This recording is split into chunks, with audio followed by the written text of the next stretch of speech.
Zachariah. He was a nice person. He was a decent person. He was very smart. He was the only Christian in the whole of the school. And I hated him. Because I thought as a Muslim, I must be better than him.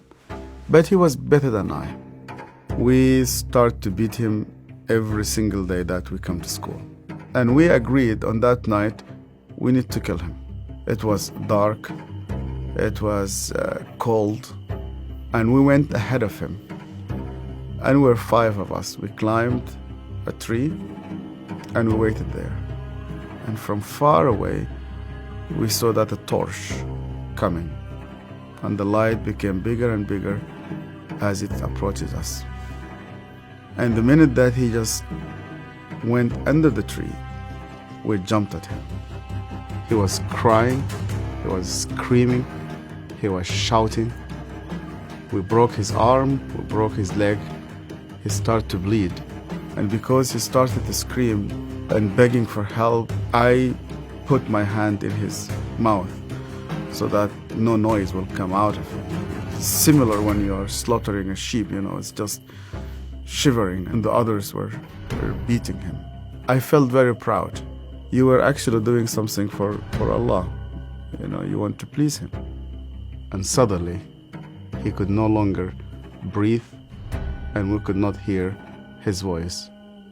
We left him in the wood between life and death. We went back, you wash yourself, and you pray. And Zachariah never came back. I've never seen him again. I was born and raised up in a very, very fanatic Muslim family. When I was a child, my father brought me to a Quran school. I was only 8 years old, and my father just dropped me there. They shaved my head. We sat in a circle.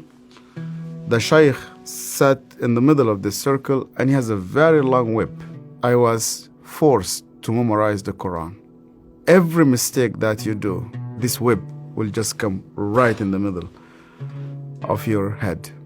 You're not allowed to cry, because in our culture they tell you men never cry. I was crying every single night. And they told me, you belong to the Islamic Ummah, and that's why you fight for it, you stay loyal to it. I started to hate people, to hate everybody who's not a Muslim. And I especially used to hate the Jews. So I was preparing myself to go and fight for Allah in the jihad.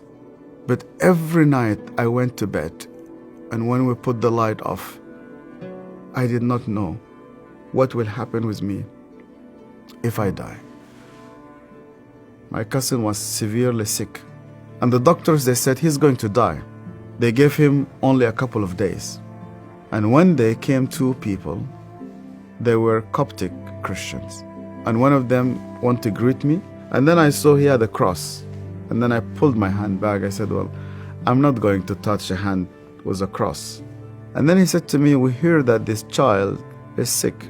We would like to pray for him.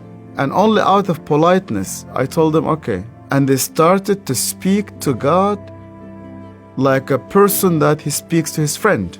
They said, God, please heal this child. The minute that they said Amen, this child opened his eyes for the first time in 4 weeks. He started to move his hands. He started to speak. He sat down in his bed and he started to walk. And one of those 2 persons who prayed sat down with me, and he said to me, you know what? The real miracle is that God wants to change your heart. Do you believe that Yeshua is alive? And I told him, yeah. Because according to the Islamic tradition, God took him to heaven and he's alive and he will come back one day. And he said to me, because he's alive, you can speak to him. That changed my entire life. And when I started to read the scripture, nobody needed to convince me to love the Jewish people. The only way for Muslims to start to love the Jews is when they meet Yeshua. I loved my family, I loved my father, I loved my mother, and I loved my community.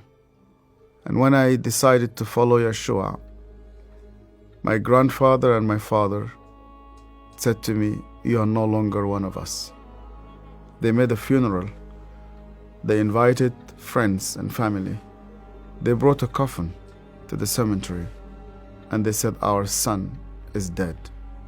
To be declared dead with no family, I said to God, "Where are you?"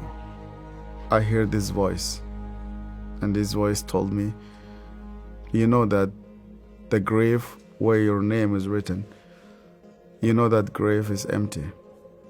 And guess what? My grave is also empty." I went to Egypt for the first time after many years, and I was in a pastoral conference.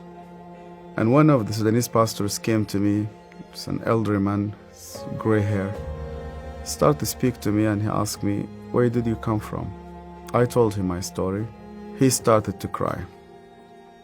And then I asked him, "Why are you crying?" And he said to me, "Do you remember me?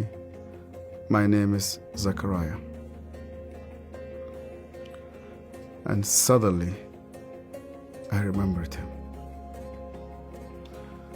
The last time I saw him, it was in that dark night. I could hear suddenly the way that he was screaming, even though that was 25 years.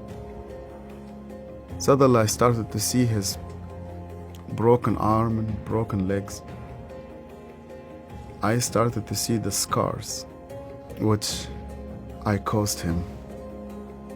I started to be full of shame. I was a bad person, yeah. I was terrible. So Zachariah looked me straight into the eye again, and he said to me, "Yassir, because you hated me so much, I was always praying for you." He opened his Bible, and the minute he opened his Bible, I saw that my name was written in the first page. I hated him. He prayed for me. On that day, God confronted me.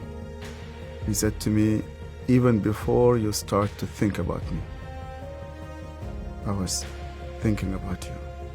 To love those who hate you, you need someone whose name is Yeshua."